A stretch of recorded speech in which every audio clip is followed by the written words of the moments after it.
and welcome to the Motorsport Coaching Podcast, sponsored by Motivate Training and Management. This is a podcast where we talk to drivers and industry experts to help you maximize your performances on and off the track. Let's get started with today's show.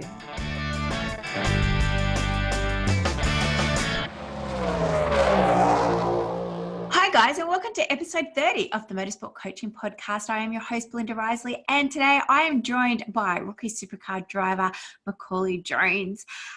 For those who don't know, he is the son of Brad Jones, racing car legend, but Macauley is a legend in his own right, officially being promoted this year to the main game of the V8 Supercars. Macauley is very interested into wellness of a driver. So today's episode, we talk about the paleo diet, his fitness regime, and also how he's gone from being full-time mechanic on his Super 2 car into a full-time driver, and what will that mean for him in 2019. I hope you guys enjoyed this episode as much as I did. As you could hear, I could probably speak to Macauley all day. There's so many aspects to the young man. And don't forget about, if you're looking to get some more ideas around your motorsport racing, especially around your fitness and wellness, please head over to our closed Facebook page, search Motorsport Fitness in Facebook. Come over and join us and get some free tips. Let's get started with today's show. Welcome. Welcome to the show, Macauley. Thanks for having me. I'm very excited to hear your story and about how you got to the main game. How old are you?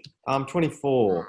So young, so young. I feel like I'm not that young, but yeah, it's exciting times. It's been a long journey for sure. That's right. So what age did you start racing? I started at 12 in go-karts, so I would say it's relatively late compared to, you know, what quite a lot of the guys started. You know, you can start at the age of 7 now, so yeah, I guess 12 was a bit later than that. And why was that delay? Was it because you hadn't found the sport of karting, or was it because you were doing other interests? To be honest, I don't really remember much of my life before that. It's kind of funny, really. I probably didn't have a huge interest in it. I was obviously around motorsport a decent amount, but not as much as what people think. You know, it was hard for me because my dad was racing himself. He was running the team. It's not like you can bring your kid to work every day. So, you know, when you're going away for a race meeting, he could never take me. And my mum, by the time I got to an age, she wasn't really going to many races. So, and when she did go to the races, she didn't want to have to look after a kid, which is, you know, not the easiest thing to do over there. And she sort of had her own work and whatnot. So, yeah, I guess I never got into it until I got to an age where I tried some hire karts, and then, you know, I sort of said to Dad, hey, I want to give this a go, and we got an old go-kart, and away we went from there, really.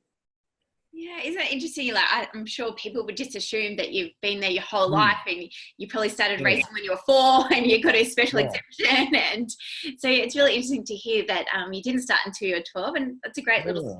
I mean, I actually, I probably started on motorbikes when I was about 4, and did that for a few years, and then that was on and off as my cousin raced. But other than that, like, I never, you know, I went to Bathurst. I could always remember doing that, but I never went to a heap of other rounds. And again, it just goes back to sort of my dad was racing, and he couldn't really look after a kid whilst doing that. And it sort of just naturally happened, which I think I wouldn't have changed that, to be honest. To change it, like, I think I don't really, like I said, I don't really remember much of my life from the age of 7 to 12 anyway. So I guess, you know, sure, you would have had some experience, but I think by the time I got to age 12, I was a bit more mature, and I was a bit more able to take in all the information anyway. Yeah, and you've definitely achieved a lot in the last 12 years. Tell us a little bit about your career to date. So you started karting at 12, and then what was your next progression to get to the main game? And congratulations again on 2019. Thank you. Yeah, it's I mean, it's been like I said, a long journey to get to this point, and this was, I mean, I suppose it's been the long-term goal to sort of get into the Supercars Championship for me. I mean, I guess when I started go-karting, it never was the goal. It was just always to go racing and try and win on the kart weekends. And then I suppose after 6 years in karting, and I guess my dad wasn't there too much with the karting as well. It was more, I actually had a mechanic, Tom Williamson. He was an engineer, mechanic, brother kind of thing. You know, we sort of lived together for 4 years, and we traveled around the country and you know, overseas as well.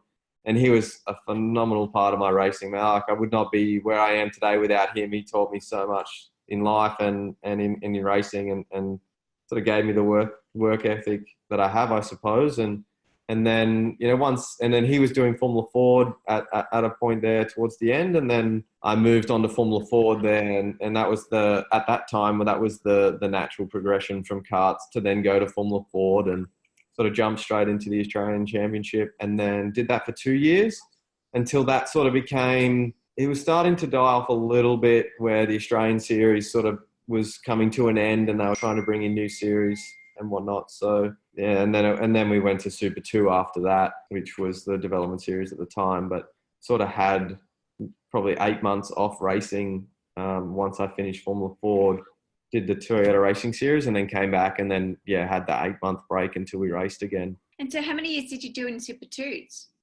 So I finished my 4th year this year of Super 2. And Macauley, do you have any other siblings? Is it just you, or is there someone else sharing the love of motorsport behind the scenes? No, I mean, I've got 2 sisters, but they cannot drive. No? For life of them. And are they involved in the team or anything? One of them is doing some reception work at the shop, doing a bit of the paperwork. She's now 30, I believe, and she only just got her license a year ago. So, oh, really? She's gotten to this point without driving. So, yeah, she definitely hasn't got the racing gene in her, for sure. And the other one's not much better. Oh, that's really funny. See, I think people will be astounded to actually hear the stories, and I think people have this belief that life is a lot different.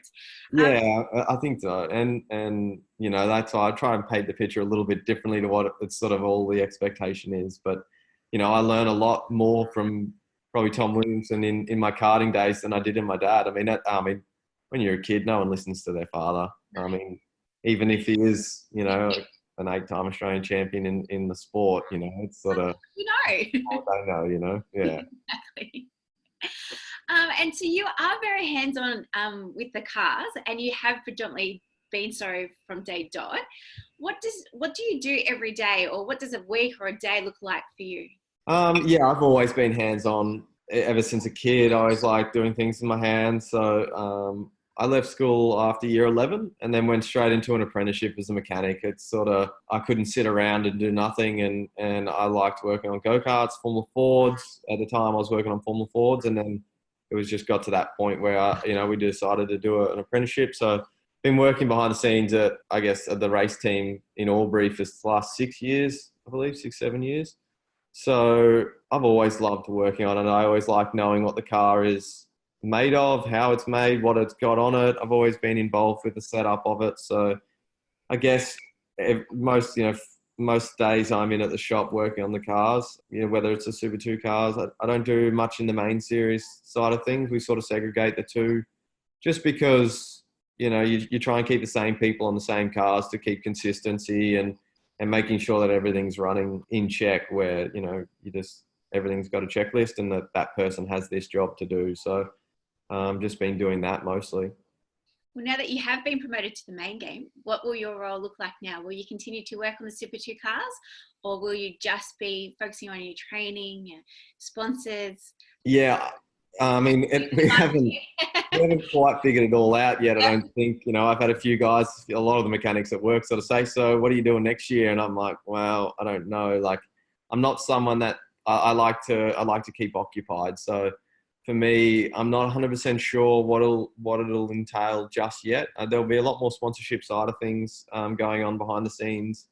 Now that it's sort of, you do the step up, you're having twice as many races. So be able to work closer with the engineers. I think that's one good thing about being closer to the team is I've built that relationship with all the engineers that we have and all the mechanics there. So that's been really good for me, and to be able to spend a bit more time with them and go through things before the race meetings and after the race meetings, and just try and get all those little things ticked off and make sure that you're learning from either mistakes or things that may have got missed over the weekend, or just reviewing things to be able to get better. And I think I'll spend a lot more time doing that now that I'm able to, where in Super 2, you don't do very long races. So it's, there's a lot less to review than what there is in the main series stuff. And there's only half the amount of races. So for that, it's, you can do something else outside of it, where now it's a bit more full focused on being a race car driver and making sure that everything's in line.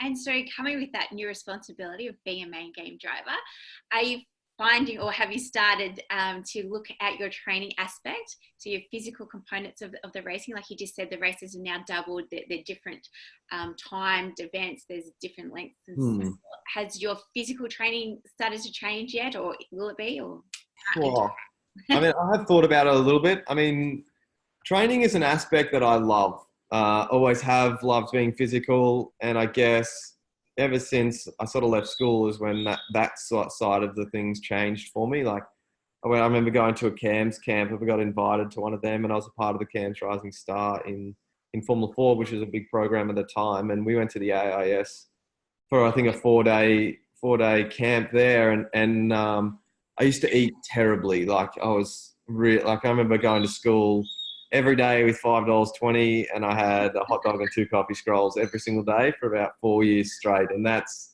and then I come home and make nachos, and I suppose, oh yeah, at the time, man, I don't know how I did it, but and then ever since that one weekend that I had at the AIS, it was like a switch for me. It just changed, and I started training, and my food it was a complete opposite. I haven't had a hot dog or a coffee scroll since. I don't eat processed things. I don't eat McDonald's. I don't eat Hungry Jack's. It's like, it was like a switch for me, and it was a decision that I made, and I went from there.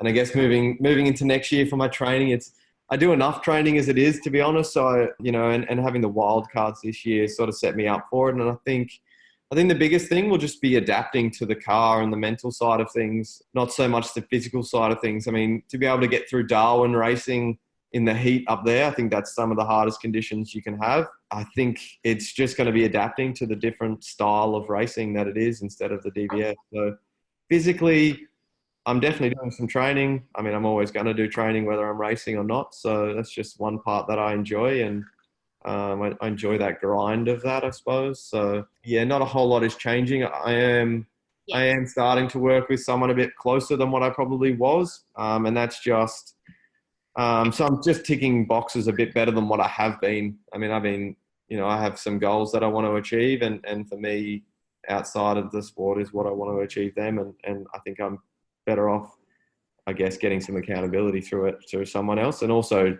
getting better at tapering for race meetings. It's not something that I've had to do too much with. I don't really struggle with the 20-lap races in Super 2. So I guess heading into weekends and recovery work will be a bit more on my mind this year. Mm-hmm. And what kind of training do you do? Like you said, you love it. Are you doing weights? Are you bike riding, swimming, climbing? Yeah, I do a bit of everything, to be honest. Probably at the moment more focused on strength work. Probably the last year been more focused on strength work. I'm a pretty light build. Always have been. I'm 65 kilos. I'd be, if not the lightest in the field, I would say, in supercars, which isn't necessarily a great thing, because I've always found like dealing with heat is an issue when you're quite small, and from what I've observed from people, even when they get out of the car, the leaner guys tend to struggle more than what some of the guys that are probably a bigger size. So I guess just being careful of that. And I do tend to do a fair bit of CrossFit style training, and mountain bike riding would probably be my two predominant things at the moment. I don't love swimming, so I don't tend to do that too much, but I don't, if it's in my program, I'll do it, but I'm not a huge fan of the water. I just don't do it. So that's all right. Yeah. And So do you train every day, or is it 5 days a week? And do you do body stuff? Do you do any Pilates or yoga or? I've done a bit of yoga stuff. I stretch most days. I would say every second day at least I stretch. That for me is pretty important. I've got quite good mobility, and I think that's a very important part to just, one, winding down, and two, keeping on top of recovery. But as for training, I don't do it every day, just because I've learned over the time that you need to be recovering. If you're not recovering, you're just overdoing it. And I've learned a lot throughout my whole training stuff over the last 5-6 years. I've done some pretty stupid things with my training, and it was big setbacks. Like I've had an accident on a mountain bike because on Strava too much and cracked the rib, and that wasn't ideal. So that was in the middle of the season last year, which wasn't, so I learned a big lesson from that. I mean, it didn't really affect me in the car because we were on a 4-week break sort of thing, but I still felt it. and then it stopped my training for a while. You can't do anything with a busted rib. So yeah, you just learn little things and take it into account. And I think at the moment, I think there's a big push for fitness in the sport. And I think it's very important to have like a good base. But I also think it's probably more important to learn what the car and the engineering sides of things. I think you can spend a lot, like for me, I probably spent at one point too much time training and not knowing the car enough. But then again, having the mechanic side of things for me allowed me to learn that a bit more than what's probably some other drivers do. Can I ask, and don't answer if you're not allowed to tell me, but do you have certain restrictions on what outside activities you can and can't do? Like you just made that point about bike riding. Like, are you guys allowed to go jet skiing, or is there any clauses in your contracts to state, like obviously they don't want you out mountain bike, motocross riding or jet skiing or something like that, or is it a little bit more flexible, or is there some sort of a clause in contracts? For my contract, not really. I mean, it's I guess he is the old man. He's a bit hesitant in some things. I'm pretty smart with the way I go about it, I suppose. Like I'm not going to go out and do something stupid. So like for me, I don't snowboard. It's in the middle of our season. It's not a good idea. I just need one thing to go wrong, and and as much as I would love to go and learn it, I made the decision not to because it's not a good idea. So for that, it's just about being a bit more self-aware. I mean, I know some teams do have contracts where they may not even be allowed to go-kart racing because, that can be a bit of an issue. But for me, I've had this argument with my dad about getting a motorbike recently, and he's well against it, and I'm sort of not too much against it because, I think I'm going to do it in a safer manner, but you can still go wrong. So I probably won't be going down that route. Yeah, you definitely got to be careful. Thanks for that. I've always wondered that question. Now, Mac, I believe that you eat paleo, or I was going to say study, but that you prefer to eat the paleo way. Yeah. How have you found that, in any way, good or bad, affected your performance? Obviously, you do have the catering facility at the track. Tell us how paleo works for you. Yeah, I guess, so it's my own version of paleo, and I think that's, like, I've never liked saying that I'm paleo, but that's the best way to explain it, I guess. So for me, it's just I tweak it to suit what I'm doing at the time. So I guess I just eat real food. Like, it's vegetables, meats, nuts, seeds, little sugar, like no processed foods, like at all. And I used to be a big fiend of, I was the complete opposite, like I said. But for me, I felt so much better changing up the way I eat, and it's what suited me. So I guess I don't eat any gluten, and I don't eat any dairy, really. I can tolerate some dairy, but very small amounts. But I was getting really bad gut issues with gluten, and I found out after a little while of, like, I was getting stomach cramps in the morning. So if I did any exercise, I would start to get very dehydrated quickly. And once I cut out gluten for me, and I got some blood tests done, and I had early signs of celiac disease, and then I just cut it out, and I haven't eaten it since, pretty much, and not intentionally anyway. And then with dairy, I struggled with, like, milk. I just started getting rashes on my arms and stuff, and, like, quite heated. So I just cut it out, and any other foods that I react badly to, I cut out as well. And it's just, I sort of learned to adapt to that. And it's about being self-aware with that kind of thing. And so what does a meal plan look like for you on a race day? On a race, yeah, I mean, I'm pretty lucky with the catering side of things, although I do tend to cook my own food. But I generally eat the same thing every day at home and out at race meetings. I try and keep it the same.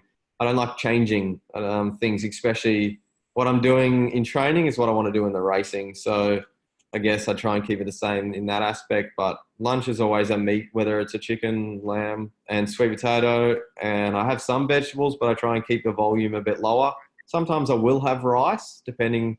Probably this year, I'll probably have rice with a longer race, and then put oil, with some oils on it. And then, like, a dinner will be salmon, pretty much always salmon and sweet potato and vegetables. And then I generally have a smoothie at night time as well before I go to bed.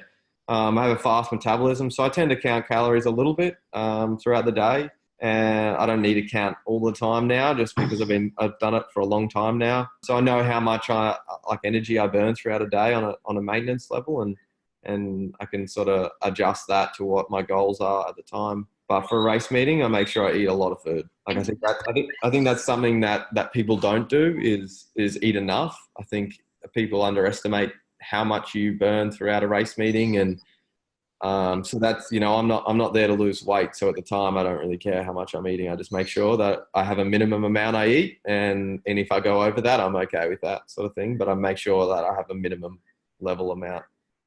And breakfast, what do you do for breakfast? Again, it'd probably be a smoothie or probably eggs at a race meeting because someone else cooks them for me. So just egg, bacon, and avocado, and sometimes sweet potato, and fruit, really. And then do you just snack on nuts? And I'm very lucky in that aspect with Blue Dinosaur. Bit of a shameless plug, really, but I actually eat that many bars. It's not funny. Like, I eat a lot of them throughout the day. They're yummy. Yeah, and the pea chocolate, even, like that's which is like a pre-workout style, but it's the guys that created that product have got a lot of backing into it, and there's a lot of science that they've put into it to create the product, and it is very good for, it's got a bit of caffeine, which I like, and it's a very small dosage, and I'd rather have a chocolate form than have a powdered form of pre-workout. So why not? Who doesn't love chocolate? Exactly. And so, do you take any supplements? I've never been huge in, I have protein powder, which I change up what it is all the time, but I do some magnesium. I do vitamin D in winter. I don't do it in summer. I get outside enough. Some magnesium. I do some electrolyte drinks on a more enduro style. So don't tend to do it on Super 2 weekend unless it's very hot. But other than that, not really. And I've played around with a bit of BCAAs, and again, it'll change up a little bit this year with longer races, and also backing the longer races up from Saturday to Sunday is a bit more important now for me. So I will implement some things, but I'm not huge into supplements. No, it's not. So athletes, it gets to a point maybe around about your age now, around about early 20s, when it's a great idea to start looking into supplements, but we certainly don't recommend them for the junior athletes. Now, Mac, you just mentioned... I think probably an electrolyte thing for go-karting stuff, like I think that would be important. But I think again, just eating. Like, I think again, people can underestimate how much you're eating. So instead of, you need to eat throughout the day, where sometimes, like, I remember in go-karting, it wouldn't eat through the day and I'd have a massive meal at night. But I think it's probably more important to spread it out a bit over the day and just keep fueled. I agree 100%. Because that's what food is, isn't it? Food is fuel. Yeah, exactly. And I think so. Like, and it doesn't mean that just because you have less access to better foods. Like, even for travel now, for me, like, that's an important thing to be just packing foods, because if I don't have access to the foods that I trust or that if I don't eat them, then I won't eat. Like, and I've done trips overseas where I've had, 2-day fasts and whatnot because I don't want the food that they've got on offer. So, and I'm okay with that. Other people are a bit weird about it, me not eating around them, but like, I'm 100% fine with that. Like, if there's no food that I'm not comfortable eating, I won't eat it, and I'm all good with that. So I know I can do that. So it's just, but it can be quite foreign. Like, it's not ideal. But now I just, like, I take food most places I go, whether it's protein powder and Blue Dinosaur. Yeah, absolutely. I don't go anywhere without them. So, Mac, you sound like, obviously, going from your coffee scrolls to your way of eating, it was, like you said, that one weekend that really changed your mindset around racing and just your own health and well-being. So it sounds like you're mentally quite strong. Do you do much mental preparation? Pardon? Yeah, I definitely have done a lot over the years. I think, and like you say, that's how I sort of do things, though. It's if I don't half-ass things. I guess if I'm going in, I go all in. Whether that's my motorsport, my training, and my food, which is, not much else is in my life, I suppose. So it's like those things are in full focus for me. So yeah, for me, that is easy. For a lot of people, that's not easy to give something up. But if if I have a reason to why I'm giving something up, then it's easy for me. You know, if someone was to tell me that, you know, I'd be a better race car driver and I could only train twice a week, but it made me a better race car driver, then I'd train twice a week. You know, but I just, you know, I wake up every day and I've got one goal and I work towards that. So most of the things align with that, I guess. So. And like, do you have a vision board, or do you journal, or do you, you know, have any sort of like bigger picture out there that you're sharing with everybody to get you into the same? Yeah, I guess so. As for like journaling, I've played around with that a little bit over the last couple of years, and I definitely do a bit of that. I like a daily gratitude part. So just 3 things that you're grateful for the day, and it can be pointless things, and it can be bigger things. So you know, you could be grateful for the race team that we have in Albury, or I could be grateful for the coffee that I had this morning or whatnot. So.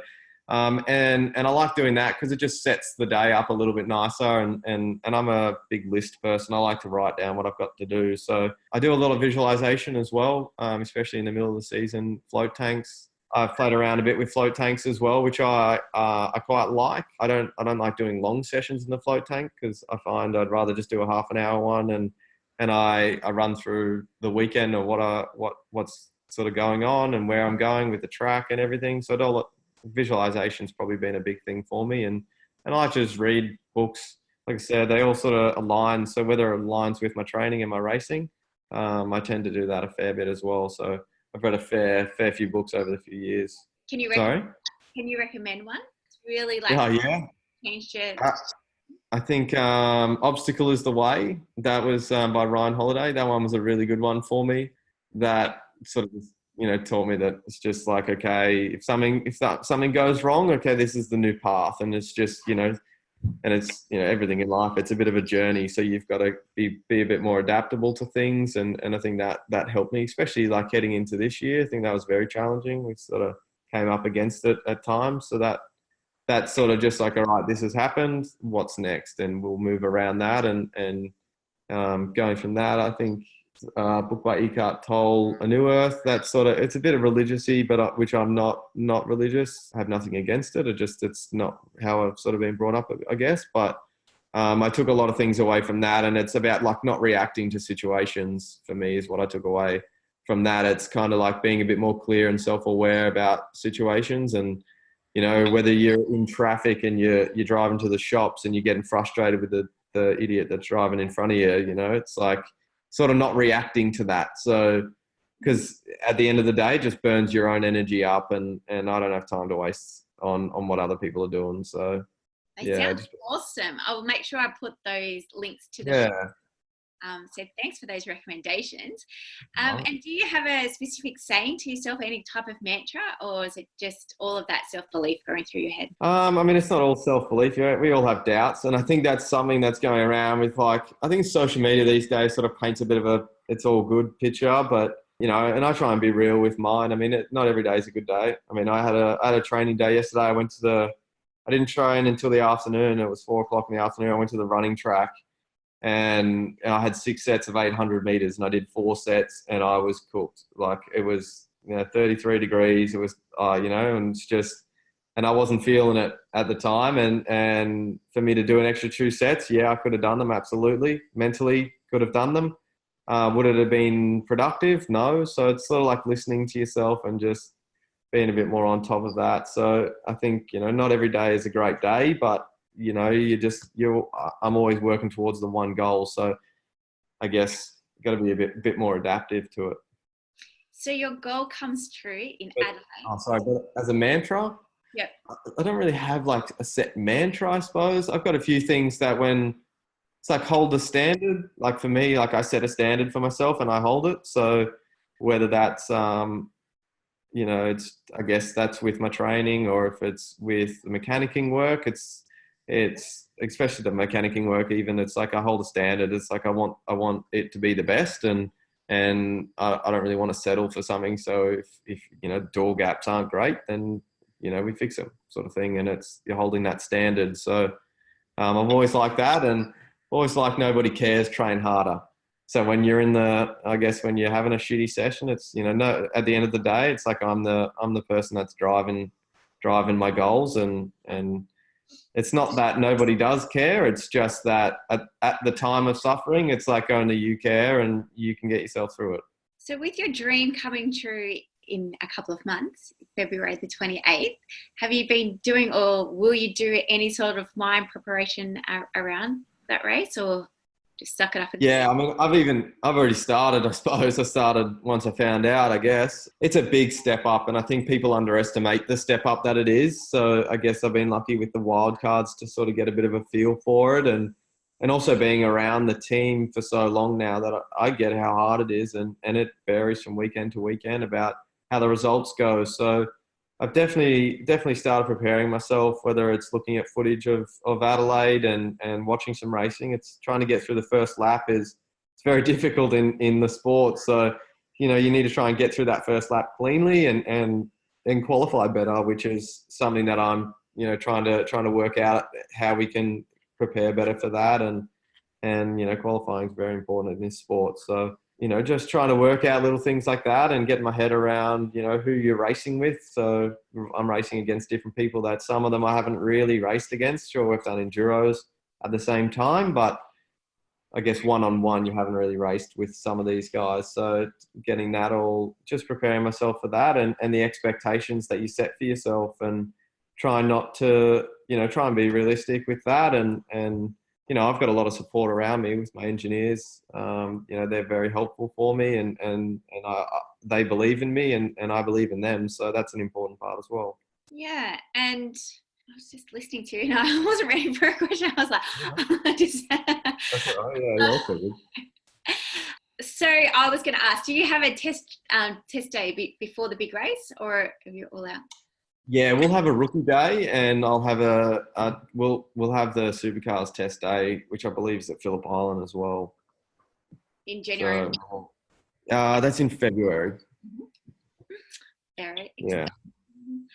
Yeah, it is. So one of the big things that you do really well, but the other drivers I haven't seen done as quite as well, is your YouTube account.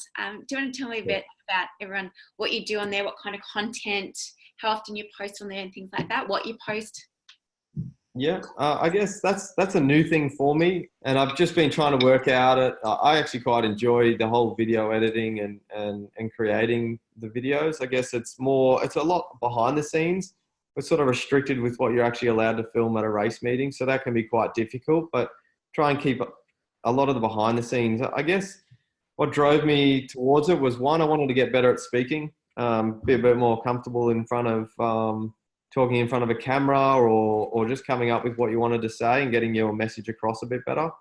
And as well as, I got sick of people asking what we do during the week. I think it's a big underestimated part of the sport. We have 47 full-time workers in Albury, and a lot of the people were like, oh, well, what do they do? And it's, and I wanted to showcase that a bit better, because I think that is something that is a huge part. Like, this is a huge team sport, but I guess a driver is highlighted quite a lot. But we have, 9 engineers, we have a paint shop, we have a fabrication machinist, we have mechanics, we have receptionists, sub-assembly. There's so many other factors involved in the whole sport. And I'm in a very lucky position where my dad owns the team, so I can showcase what goes through it, because I think a lot of people don't see what even Brad does in for the sport and for the team. I think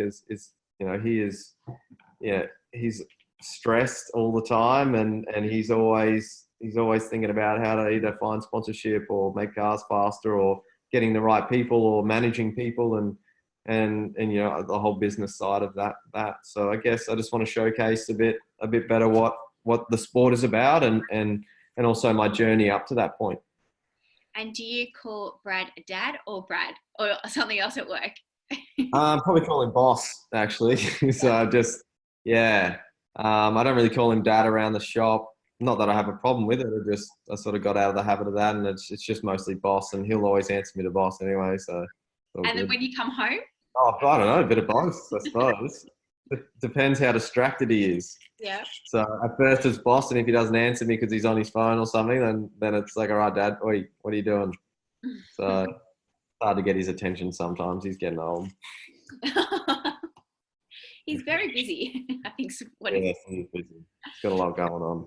Yeah. And do you have a nickname in the pits or at work? Not really. It's generally just Mac. I think it's pretty standard because it's kind of been my name, really. My cousin's Jonesy, so I've never been a Jonesy. Yeah. But yeah, other than that, not really. Not really? It's all right. No. So, Macca, I put a post up today on our closed Motorsport Fitness page as I knew today's podcast was being around wellness. And so some of the questions that come through was, so Matt has asked, how did you mentally reset yourself after a couple of the Super 2 races this year when you're so close to winning? So Townsville was a prime example, and a mechanical failure occurred on his second Super 2 car and DNF'd the race. So Matt is trying to work on this mindset with his boys on how to reset their headspace after each heat. So they currently race karts. So he's wanting some information around that, regardless of the income of the previous heat event. Yeah, this is something that I've definitely had to work on a lot this year. And for me this year, it's actually gotten a lot better. I think I learned a lot from 2017 and heading into this year as I was trying to work on consistency and just keeping at it throughout weekends. So to have Townsville happen, that was a big one for me, and I'm really proud of the way that the whole team even took that, I was very happy with how I took that as well. Like I think it was very hard for me, especially the Sunday, but after the Saturday, I think for me, we sort of, I was pretty devastated at the time. I took a couple of deep breaths and then I went and chatted to my engineer after the race and my mechanics as well. And I said, all right, well, there's two ways you can react to this. You can react negatively or you can react in a bit more positively. And I said to them, I was like, okay, we can only do one thing today, and that is get better for tomorrow. And we'll just come back stronger tomorrow. And I believe that we did come back stronger the next day. I felt more comfortable in the race, and then that sort of happened again. And it was like, that was pretty heart-wrenching at the time. But, I sort of just looked at the weekend and went, you know what, okay, we didn't get the result, but we were there and we have potential. And as much as I wanted the result, because, we all want to win, and that was the whole reason we went there. But, and to be that close was pretty hard. But I guess I took the positives away and I looked at the negatives. We learned from the negatives and that damper problem, that'll never happen again. So we make sure that won't happen again. And we just tick those boxes and you go along with the journey and it's just learn from the mistakes and I'm a better person. I'm a better driver from it, whether we won or not. So, we come into Bathurst and that was a hard one as well, but we did everything we could. And yeah, you just got to review it and go along with the journey of it sometimes. Yeah. So just building on that loss and just analyzing what went wrong, you've rectified it. Yeah. And then and like I said, I was very proud of the way that the whole team came back on the Sunday.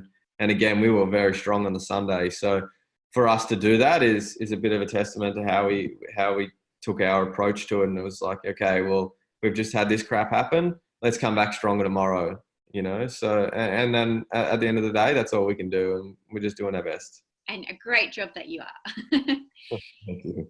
So, Macca, Leanne has asked, do you have any rituals before a race or wear certain piece of clothing? No, not really. I sort of got away from that. In karting, I like to get in from one side of the go-kart and same in Formula Ford a little bit, but sort of got away from doing that because there's a lot of variables, especially like once you get to supercars, there's a bit more like sometimes you're getting out on the grid and your routine gets a bit stuffed that way. So I sort of try and limit myself from having superstitions in that way. So I don't really have many of them, but sometimes I do have a bit of a routine where I have different routines, but I have a few of them. And it's just depending on how I feel on the day. So if I'm feeling a bit more anxious, sometimes I'll listen to music to calm myself down, or sometimes I need to warm up just to get going a bit better, or it's just about, I guess, where I feel at the time to what I need to be. If I'm heading into qualifying, I'm okay with being a bit more G'd up than what I don't want to be too calm, but heading into a a Bathurst as an enduro stuff. Like I want to be a bit more calmer because you got to tick the boxes more, where a qualifying session is like, all right, we're just going out there. You go as hard as you can. Saying Yeah. that, do you like listen to music to get you pumped up before a race or a qualifying session like that? Or how do you not get overly. pumped up? I guess I just run things through my head. Yeah, I don't know. And I just, just remember why you're doing it. So I just want to win. So, try and remind yourself of that. Sometimes I listen to music, but again, I'm very adaptable to what I want to be doing. Just being self-aware where you're at, I guess, and trying to get to that same spot every time. Fantastic. Well, Leanna has also asked, how did you feel being invited as the wildcard driver at Winton? Yeah, I really like the idea of the wild cards. I think it's awesome. I think with the Super 2 now, we get a lot of safety car laps, which is quite frustrating. And you sort of do 20-lap races where the main guys are doing 75-lap races each day. And I think that's a huge difference. There's no pit stops in Super 2, and there's a lot more variables going on. So the wild cards for me has been an awesome initiative. Like I think it's been so good for it, and I think hopefully they get more in the future as well. So just to be able to learn. Yesterday that they're going to do more in 2019. Yeah, I did read that. I think they were planning to do 2 to 4, I believe. So that would be really cool for the guys jumping in, and it is a very expensive and it's a very tough, it's a very hard way to do it. But for me it was awesome experience to do them, and then to sort of have Darwin and Taylor and Ben this year has been really good. Now, I'm not sure if you're going to know the answer to this question, but Leanne has asked, how young were you when you got your first sponsor? And who was it, and how did you get it? I guess for me, sponsorship's a lot about relationships. It's building rapport with the people. So as for first sponsors, I had a few in go-karting where like I had some go-kart brands like DPE, Aero Karts, like they were a big supporter of mine in go-karting, and I guess most of them stemmed from my dad at the time, and I think that's sort of how that does work at that point. But for me, sponsorship's a lot about relationships. So, most of the sponsors that I have now has been built over a relationship over a few years, and whether the sponsorship builds up like that, or some of them have stayed the same sort of amount and level, but I've kept the relationship going with that, and try and give back as much as I can to them. And Maka, do you feel any pressure now driving under Dad, having that name? Do you feel that you've got more expectation to live up to, or how are you approaching the new year? Not really. I guess I've had this question asked a lot over the years, and I guess it changes at different points in your career. But in go-karts, yeah. I mean, I worried probably at the start a little bit that people would sort of go, oh, well, he's only in it for because of his dad. But I sort of, I sat down and thought about it, and you know what? I'm here because I want to be here, and I'm here because I've worked towards this point for a long time now. And I guess being with sort of the third car there with Tim Blanchard and the Cool Drive racing side of things, it's kind of segregated a little bit as it's under under the Cool Drive license, and it's sort of segregated in the media that way. It's not in the shop at all. It's not a third car in that way, but it's it's under the Cool Drive. It's not necessarily under the Brad Jones Racing banner, I guess, even if it is out of the same shop. So that's probably helped that a little bit. But I don't really have any pressure from him. He's got my support. He's probably one of my best friends. So we're very honest and real with each other. And if he thinks I'm doing something wrong, he'll tell me, and that is very grounding for me, which is awesome. I remember I had one point this year where I was sort of talking to him about something, and something wasn't quite going my way. I can't even remember what it was, but he just said, all right, well, you need to suck it up.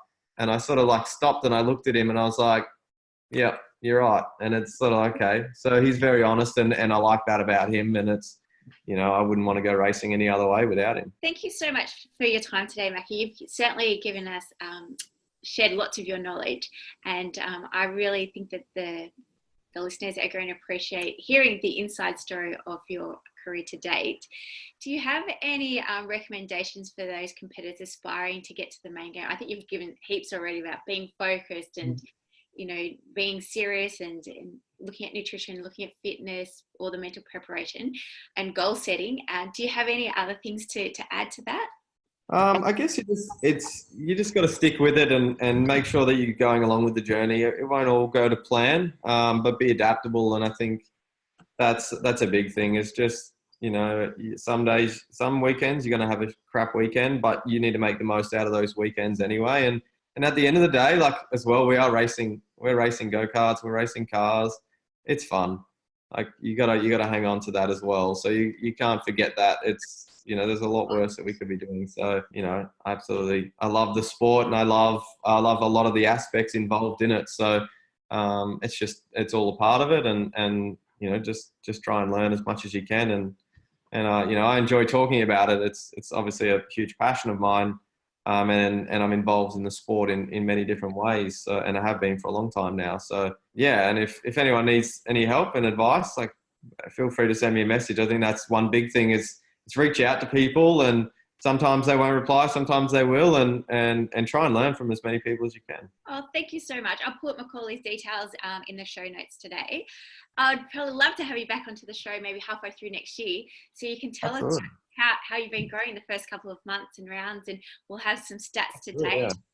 And you can tell us like what's the first couple of months of being the main game and the type of differences from Super 2 to the main game that you've encountered as a driver and from a team perspective. That would be fantastic. Yeah, absolutely. I'd be happy to talk about that. And again, I'll try and do some of that stuff on like the YouTube channel as well, just keeping updated with that and showing my journey through it and my experiences. Yeah. Fantastic. Now, last question. What is your favorite racetrack and why? Every time I get asked this, we just count Bathurst because that's sort of a given, I think, in Australia. So I've always been a huge fan of street circuits. I've always liked Adelaide, but I've always loved Townsville as a street circuit. So that's probably one of my favorites for sure, I think. But I mean, most street circuits I've always liked. Definitely. Newcastle to drive around was insane as well. Really? It's cool.